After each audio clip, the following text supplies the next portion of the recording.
Bonjour à tous. On a décidé de rester en Dracénie, Provence-Verdon pour la 5e semaine et à Draguignan plus précisément. Alors bien sûr, c'est une commune que vous connaissez pour avoir été la préfecture du Var jusqu'en 1974. C'est également une ville à ne pas prendre à la légère puisque c'est la 2e ville administrative du Var. C'est également la 5e ville la plus peuplée du département. Ce qui nous intéresse, nous, plus particulièrement, vous vous en doutez, c'est sa culture. En effet, on peut y trouver l'HDE Var, c'est l'hôtel départemental du Var qui nous propose des expositions en permanence toute l'année, le théâtre de l'Esplanade où on s'est installé pendant quelques semaines et aujourd'hui, on a choisi d'élire domicile au CGR Chabran-Draguignan, le grand cinéma de la ville. Il comporte 7 salles et je vous propose d'aller visiter ça et d'en parler avec son directeur. Appelez-moi le directeur. Je vous présente Thibaut Vandal qui s'occupe du CGR Chabran-Draguignan où nous sommes depuis quelques minutes. Oui, bonjour Morgane. bienvenue au CGR Draguignan. Chez toi? Chez moi, oui. Oui. Voilà, le cinéma que j'exploite. Tu vois un public, j'imagine, assez varié, un public familial et un public qui vient autant de Vidoban que de l'Orgue, que des Arcs. Oui, on va chercher quand même pas mal de tout autour dans la Dracénie, dans un rayon de 20-30 km. Et puis effectivement, comme tu le dis, après nous c'est plus un cinéma, donc on a 7 salles et on propose vraiment tout type de films. Bien entendu, ce qui marche le plus chez nous, c'est les films, les blockbusters américains ou alors les films familiaux. Pareil, les comédies françaises, avec des associations avec qui on travaille, on arrive aussi à aller chercher des films un peu plus pointus. Et donc, ça nous permet de proposer tout au long de l'année une diversité, un large panel sur notre film, quoi. Oui, via des événements. Oui, exactement. Aussi. Aujourd'hui, on a eu la chance de rencontrer Gérard Jugnot. Il a été ravi de revenir. Voilà, il a été ravi de revenir et d'autant plus que les spectateurs aussi. Donc, on a affiché complet dès lundi soir. Donc, ça, c'était. Sachant qu'en plus, on sort de vacances scolaires, c'est mardi 20h. Oui, quand on l'a mis en vente, on se disait est-ce que les gens vont se déplacer parce que les vacances c'est fini. Et en fait non, ils sont tous déplacés. Et le plus beau dans tout ça, c'est que les spectateurs ont joué le jeu et Gérard Jugnot il a joué le jeu pareil, donc en venant présenter son film chez nous.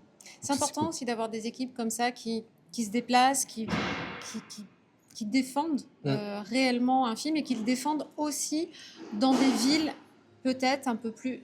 J'aime pas le terme secondaire, mais voilà, on n'est pas à Marseille, on n'est pas à Nice, on n'est pas à Paris, on n'est pas à Lyon. Oui. Mais on est dans une ville où on a des milliers d'habitants qui ont envie de voir le film et ont envie de rencontrer l'acteur. C'est important d'avoir ce retour-là. Bien sûr, c'est très important et il y a une problématique, c'est que Draguignan, on est éloigné de tout. On est entre Nice et Marseille, ils ont plus de mal à s'enfoncer dans les terres. Exactement, à s'enfoncer dans les terres. La chance qu'on a avec Gérard Jugnot, c'est qu'il vit pas loin. Donc du coup, ça lui est pas inconnu. Et d'après ce que j'ai compris, parce que j'ai pu parler un peu avec lui, lui, en fait, c'était un souhait de sa part de vouloir venir en fait dans les cinémas où les équipes de films passent pas. Voilà. Lui, il voulait vraiment faire ça parce qu'il veut surtout pas oublier que le public, il est partout et qu'il est pas que dans les grandes villes. C'est le message qu'il voulait faire passer et on le remercie. On le remercie et sachant que bientôt on a pareil une seconde équipe de films qui va arriver le 7 mai dont le film est mystère. Quand je dis mystère, voilà, c'est que le film il est inconnu et donc si on veut venir voir l'équipe du film, il faudra acheter une place de cinéma sans savoir ce qu'on va voir. C'est vrai ça ? Et oui, c'est vrai. Ah, c'est pas mystère uniquement pour le moment. Non. C'est mystère tout court. C'est mystère tout court. C'est génial. Je vais torturer Thibaut pour en savoir un petit peu plus sur ce film mystère, puisque lui le connaît. En off. Et puis sinon, vous venez au cinéma parce que c'est ouvert tous les jours. Voilà, ouvert tous les jours et on propose plein de belles programmations. Et là, on a bientôt donc le festival asiatique qui va démarrer la semaine prochaine. Les dates, je les ai plus en tête. Peut-être que tu les as. Non, bientôt. Regardez sur notre site.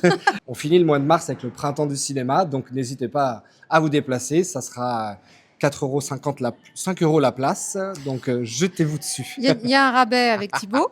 Et le 1er avril. Mauvaise pioche, le 1er avril au cinéma.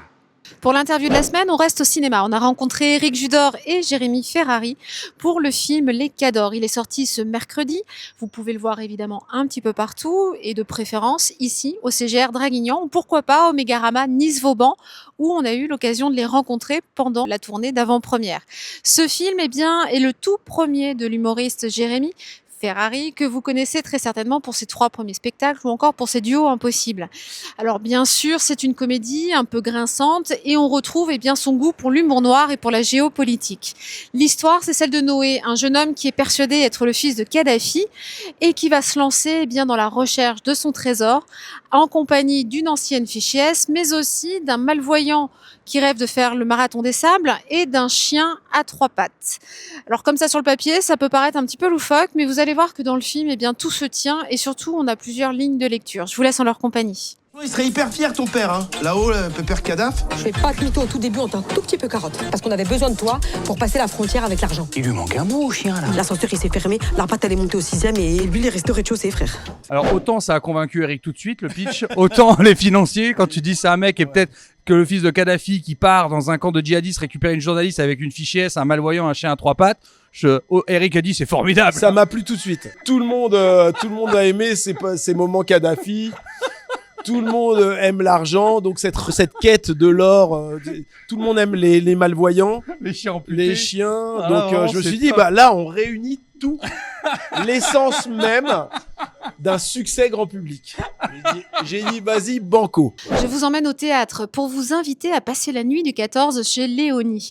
C'est une pièce qui nous ouvre les portes d'un bordel parisien au début du siècle dernier, alors que c'était monnaie courante et complètement autorisée. Dans les coulisses, on découvre la jeune Louise qui va faire ses tout premiers pas et découvrir les rouages de ce métier un petit peu particulier quand même. Tout se passe à peu près bien dans cet établissement jusqu'au moment où un crime va être commis. Évidemment, la police va débarquer et entre la mise en scène audacieuse, la musique originale, les chorégraphies également narratives, les propos ciselés, on va découvrir une pièce de théâtre aussi mouvementée qu'instructive. C'est à découvrir au Théâtre des Muses de Monaco du 19 au 22 mars prochain. Il faut que le client vienne, reste, achète beaucoup de jetons et qu'il... reviennent. Et à ce moment-là, Tu crois que je t'ai pas vu, toi? Depuis mercredi et jusqu'au 19 avril, la Principauté accueille dans une vingtaine de lieux différents le Printemps des Arts de Monte-Carlo. C'est devenu une institution. On a plus de 260 artistes qui font le déplacement, 27 concerts, je crois, si je ne m'abuse. 80 œuvres environ et 12 créations mondiales sont prévues cette année encore. La programmation est éblouissante et pleine d'audace et si l'on a évidemment des concerts, on peut aussi assister à des conférences, à des visites en coulisses, des répétitions commentées ou encore des projections pour vivre la musique plutôt que l'écouter tout simplement.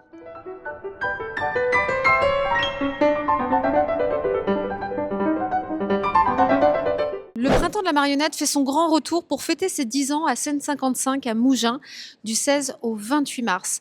Alors on a souvent eu tendance à croire que cet art séculaire des formes animées plutôt multiples est dédié aux enfants, mais le festival nous a prouvé cette dernière décennie que ce n'était pas le cas. En effet, entre son castelet, son bal marionnettique ou sa marionnette de glace qui prend vie tout en la perdant, on s'aperçoit que les marionnettes s'adressent autant aux enfants qu'aux adultes. C'est à découvrir donc à Mougins du 16 au 28 mars prochain.